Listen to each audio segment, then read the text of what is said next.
जय हिंद। आज हम भारतीय भूगोल में भारत के नदियों से संबंधित जितने भी इम्पोर्टेंट प्रश्न बन सकते हैं उन सभी प्रश्नों को डिटेल में अध्ययन करेंगे। ठीक है, तो आइए वीडियो को स्टार्ट करते हैं। और ये तीसरा भाग है वीडियो का। अन्य दो भाग आपको प्लेलिस्ट में या डिस्क्रिप्शन बॉक्स में मिल जाएगा, तो वहाँ जाकर आप देख सकते हैं। तो आइए वीडियो को स्टार्ट करते हैं।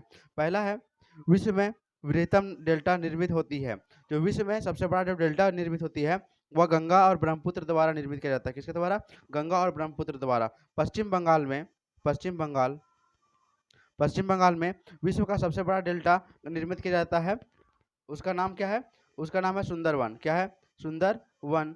सुंदरवन डेल्टा जो है गंगा और ब्रह्मपुत्र द्वारा निर्मित किया जाता है पश्चिम बंगाल में। ठीक है, अगला प्रश्न देखते हैं। नेक्स्ट है, बिहार में बहने वाली नदियों में किसका उद्गम अमरकंटक में है? तो जो अमरकंटक में है उस नदी का नाम है सोन नदी। क्या है? सोन नदी। जो सोन नदी है इसका उद्गम जो है अमरकंटक में ही है। ठीक है, अब बात है सोन नदी का, तो यह गंगा नदी का दूसरा सबसे सबसे बड़ी सहायक नदी है। दक्षिणी भाग की बात कर रहे हैं कि जो गंगा नदी का जो दक्षिणी भाग में है, दक्षिणी भाग में स्थित जितने भी सहायक नदियां हैं गंगा नदी की, उनमें दूसरी सबसे बड़ी नदी सहायक नदी जो है सोन नदी ही है। ठीक है, अब बात है अमरकंटक का, तो इसके बारे में जान लेते हैं। जो अमरकंटक है मध्य प्रदेश का अनूपपुर जिला में स्थित है। अनूपपुर जिला में स्थित है। ठीक है, और अमरकंटक से निकलने वाली अन्य नदियों के बारे में जान लेते हैं जो कि इंपॉर्टेंट बनेगा। जैसे नर्मदा हो गया, नर्मदा, सोन, जो ऑप्शन में है सोन, और जोहिला। ठीक है, जोहिला, ये तीनों नदियां जो है वह अमरकंटक के पहाड़ से ही इसका उद्गम होता है। ठीक है, नेक्स्ट क्वेश्चन है, मानस किस नदी की उपनदी है? जो मानस है यह ब्रह्मपुत्र की सहायक नदी है। किसका है? ब्रह्मपुत्र की सहायक नदी है मानस। ठीक है, अब बात है मानस के बारे में जान लेते हैं। मानस के बात है तो जो मानस है यह भूटान की सबसे बड़ी नदी प्रणाली है। क्या है? भूटान की सबसे बड़ी नदी प्रणाली है। ठीक है, और ब्रह्मपुत्र का सबसे बड़ा सहायक नदी भी इसी को बोला जाता है। जो ब्रह्मपुत्र है इसकी सबसे बड़ी सहायक नदी भी कौन है? मानस है। लगभग ब्रह्मपुत्र में जितना भी जल का बहाव होता है उसमें 5% भाग जो है वह मानस नदी का ही सहयोग होता है। ठीक है, नेक्स्ट क्वेश्चन है, निम्नलिखित नदियों में से कौन सी नदी जबलपुर के निकट धुआंधार जलप्रपात का निर्माण करती है? जो धुआंधार जलप्रपात का निर्माण करती है वह है नर्मदा नदी। कौन है? नर्मदा नदी जो है यह धुआंधार जलप्रपात का निर्माण करती है। अब बात है धुआंधार जलप्रपात का, तो इसके बारे में जान लेते हैं। जो धुआंधार जलप्रपात है यह मध्य प्रदेश के जबलपुर जिला का प्रसिद्ध जलप्रपात है। कहाँ का? मध्य प्रदेश का जबलपुर जबलपुर जिला का एक महत्वपूर्ण जलप्रपात है। ठीक है, ये इसका ऊंचाई कितना है? तो 50 फीट है। कितना है? 50 फीट इसका टोटल ऊंचाई है। ठीक है, और यह धुआंधार इसका नाम क्यों पड़ा? तो देखिए 50 फीट के ऊंचाई से जब जब नर्मदा नदी का जब जल नीचे गिरता है तो जो इसका जल है वह सफ़ेद धुएं के जैसा क्या होता है? उड़ने लगता है। ठीक है, सफ़ेद धुएं जैसा उड़ने लगता है, इसलिए इसको धुआंधार जलप्रपात का नाम दिया गया है। नेक्स्ट है, निम्नलिखित निम्न नदियों में से सबसे अधिक पथ परिवर्तित किया है। तो सबसे अधिक जो पथ परिवर्तित किया है वह कोसी नदी। ठीक है, इस ऑप्शन में जो कोसी नदी है यह इसने सबसे अधिक पथ परिवर्तित किया है, और यह बिहार में ऐसा होता है। ठीक है, और बिहार में ऐसा होने के कारण आए दिन में वहाँ पर बाढ़ बाढ़ उत्पन्न होते रहता, बाढ़ आते रहता है, इसलिए इसको बिहार का शोक भी कहते हैं। बिहार का शोक, कोसी नदी को बिहार का शोक कहते हैं। शोक या अभिशाप इसको कह सकते हैं। ठीक है, अभिशाप। ठीक है, तो इस प्रश्न से इतनी जानकारी मिलती है। नेक्स्ट है, निम्नलिखित नदियों में निम्नलिखित नदियों में से सबसे कौन सा अपने भ्रांस घाटी प्रवाह के लिए प्रसिद्ध है? तो भ्रांस घाटी प्रवाह के लिए जो प्रसिद्ध है वह दामोदर नदी। कौन है? दामोदर नदी जो है अपने भ्रांस घाटी प्रवाह के लिए बहुत प्रसिद्ध है। अब बात है दामोदर नदी का, इसके बारे में जान लेते हैं। जो दामोदर नदी है यह पश्चिम बंगाल और झारखंड में बहने वाली एक प्रमुख नदी है। कहाँ पर? पश्चिम बंगाल और झारखंड है ना। झारखंड के छोटा नागपुर से इसका उद्गम होता है। छोटा नागपुर से इसका उद्गम होता है और पश्चिम बंगाल में जाकर के यह हुगली नदी में समुद्र में गिरने से पहले हुगली नदी को समुद्र में गिरने से पहले ही क्या हो जाती है, हुगली नदी में मिल जाती है ना, हुगली नदी में मिल जाती है। ठीक है, या हुगली नदी में इसका विलय हो जाता है। और जो दामोदर नदी है इसी को बंगाल का शोक भी कहते हैं। क्या कहते हैं? बंगाल का शोक, पश्चिम बंगाल का शोक भी कहते हैं इसी को, बंगाल का शोक, बांग्ला बोल ली थी हम, बंगाल का शोक इसी को कहते हैं, दामोदर नदी को।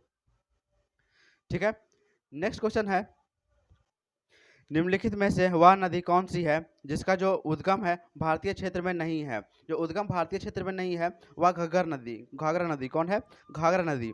अब घाघरा नदी के जैसे ही और सारी नदियां हैं उन सभी को देख लेते हैं जिसका उद्गम भारत में नहीं है, भारत से इसका उद्गम नहीं है। उसके बारे में कौन कौन है? तो ब्रह्मपुत्र, ब्रह्मपुत्र, ब्रह्मपुत्र हो गया, सिंधु, सिंधु हो गया, सतलज हो गया, और ये जो ऑप्शन में पढ़ रहे हैं घग्गर, घाघरा नदी, ये इसका जो उद्गम है भारतीय क्षेत्र में नहीं है। ठीक है, अब बात है यहाँ घाघरा नदी का, तो घाघरा नदी के बारे में जान लेते हैं। जो इसका उद्गम होता है तिब्बत के ऊंचे पर्वतों से होता है, और जितने भी बाहर से आने वाली जो नदियां हैं, भारत के बाहर से उद्गम होने वाली नदियां हैं, उन सभी का तिब्बतीय भाग के हिमालय क्षेत्र से ही इसका उद्गम होता है। ठीक है, और बाकी जो नर्मदा और ब्रह्मपुत्र नदी थी, इनका जो उद्गम है यह मानसरोवर झील से होता है। ठीक है, अब इसके बारे में जान लेते हैं आगे। और इसका जो विलय होता है, विलय इसका गंगा नदी में होता है। कहाँ होता है? गंगा नदी में इसका विलय होता है, घाघरा नदी का। ठीक है, नेक्स्ट क्वेश्चन है, अच्छा इसमें और देख लेते हैं कि घाघरा नदी जो है इसको अन्य नामों से भी जाना जाता है, जैसे कि बोलते हैं गोगरा, गोगरा, गोगरा, या करनाली नदी भी इसको बोलते हैं, करनाली, करनाली नदी, करनाली नदी इसको तिब्बत में बोलते हैं। कहाँ बोलते हैं? तिब्बत में, तिब्बत में इसको करनाली नदी भी इसको कहा जाता है। किसको? घाघरा नदी को। तो ये तीन नाम घाघरा नदी के बारे में याद रखिएगा। नेक्स्ट क्वेश्चन है, निम्नलिखित में नर्मदा नदी का संबंध में यह सभी सही नहीं है, तो कौन सा सही नहीं है उसके बारे में देख लेते हैं। जो इसमें ऑप्शन नंबर जो बी है ये सही नहीं है, क्योंकि जो महाकालेश्वर मंदिर है यह मध्य प्रदेश में अवस्थित है, मध्य प्रदेश के उज्जैन जिला में। कहाँ पर? मध्य प्रदेश का उज्जैन जिला, एमपी के उज्जैन, उज्जैन जिला में यह स्थित है महाकालेश्वर मंदिर। ठीक है, अब बात है उज्जैन मंदिर का, यह क्षिप्रा नदी के किनारे स्थित है। कहाँ पर? क्षिप्रा, क्षिप्रा नदी के किनारे स्थित है। ठीक है, क्षिप्रा नदी के किनारे महाकालेश्वर मंदिर स्थित है। और जो महाकालेश्वर मंदिर है यह 12, जो भारत में 12 ज्योतिर्लिंग है उनमें से एक ज्योतिर्लिंग का नाम महाकालेश्वर मंदिर ही है। ठीक है, नेक्स्ट क्वेश्चन है,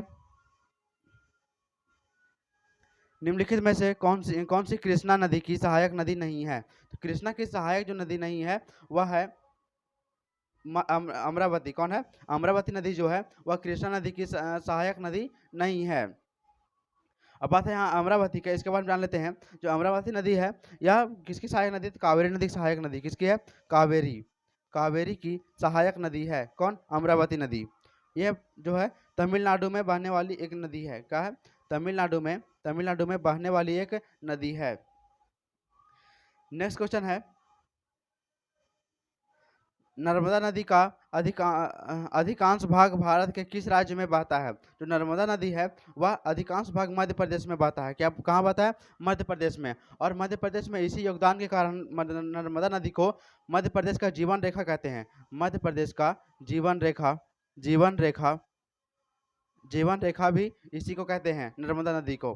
ठीक है, अब जो यहाँ यह इसके बारे में बोलेंगे तो यह भारतीय क्षेत्र में बहने वाली जो नर्मदा नदी है, नर्मदा नदी यह भारतीय क्षेत्र में बहने वाली तीसरी सबसे बड़ी नदी है, सिर्फ भारतीय क्षेत्र में बहने वाली। ठीक है, क्योंकि पहले गोदावरी फिर कृष्णा के बाद में यही नर्मदा नदी ही है जो भारतीय क्षेत्र में बहती है, और वह सबसे लंबी तीसरे नंबर की है। नेक्स्ट है भारत में डेल्टा बनाने वाली नदियां हैं। जो भारत में डेल्टा बनाने वाली नदियां हैं वह कावेरी, गंगा और महानदी है। कौन कौन है? कावेरी, गंगा और महानदी। नेक्स्ट क्वेश्चन है, भागीरथी और अलकनंदा गंगा में कहाँ पर मिलता है? तो भागीरथी और जो अलकनंदा है या देवप्रयाग में इसका मिलन होता है। कहाँ पर? देवप्रयाग में इन दोनों का मिलन होता है ना, ये दोनों मिलती हैं। अब बात है देवप्रयाग का, इसके बारे में जान लेते हैं। जो देवप्रयाग है उत्तराखंड राज्य में स्थित एक प्रमुख नगर है ना। उत्तराखंड उत्तराखंड में स्थित एक नगर है, स्थित नगर, और एक तीर्थ स्थान भी है। क्या है? एक तीर्थ स्थान भी है, तीर्थ स्थान, ठीक है, तीर्थ स्थान भी है। अब जो तो इतना हमें इस क्वेश्चन से जानकारी मिलती है। नेक्स्ट क्वेश्चन है, गोदावरी नदी कहाँ से होकर के बहती है? जो गोदावरी नदी है वह महाराष्ट्र और आंध्र प्रदेश से होकर के बहती है। ऑप्शन नंबर ए इसमें सही है। जो महाराष्ट्र और आंध्र प्रदेश है यहीं से इसका इसी से होकर के ये बहती है, इन्हीं दोनों राज्यों से। नेक्स्ट क्वेश्चन देखते हैं, भारत में कौन सी नदी प्रायद्वीपीय पठार उफान से नहीं निकलती है? जो प्रायद्वीपीय पठार उफान से नहीं निकलती है वह यमुना नदी। कौन है? यमुना नदी। अब बात है यमुना नदी का, इसके बारे में जान लेते हैं। जो यमुना नदी है यह गंगा की सबसे बड़ी सहायक नदी है। किसकी? गंगा की सबसे बड़ी सहायक नदी, सबसे बड़ी सहायक नदी है कौन? यमुना, ठीक है। और यह निकलती कहाँ से? इसका उद्गम जो कहाँ होता है? यह यमुनोत्री नामक स्थान से। कहाँ से? यमुनोत्री से इसका उद्गम होता है यमुना नदी का।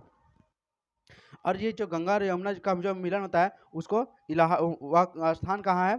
तो इलाहाबाद और देवप्रयाग में इन दोनों का मिलन होता है, ठीक है। नेक्स्ट क्वेश्चन है और अंतिम प्रश्न है, भारत में सबसे ऊंची ज्वार भीति वाली नदी कौन सी है? तो सबसे बड़ी ज्वार भीति वाली नदी है वह हुगली नदी है। कहाँ है? कौन है? हुगली नदी। और ये पश्चिम बंगाल में स्थित है। कहाँ पर? पश्चिम बंगाल में स्थित है, ठीक है। और जो दामोदर नदी है इसी हुगली नदी में आकर के विलय होता है, ठीक है। तो आई होप कि यह वीडियो आपको अच्छा लगा होगा तो लाइक कीजिए, सब्सक्राइब कीजिए और दोस्तों के साथ शेयर कीजिए। Thank you for watching.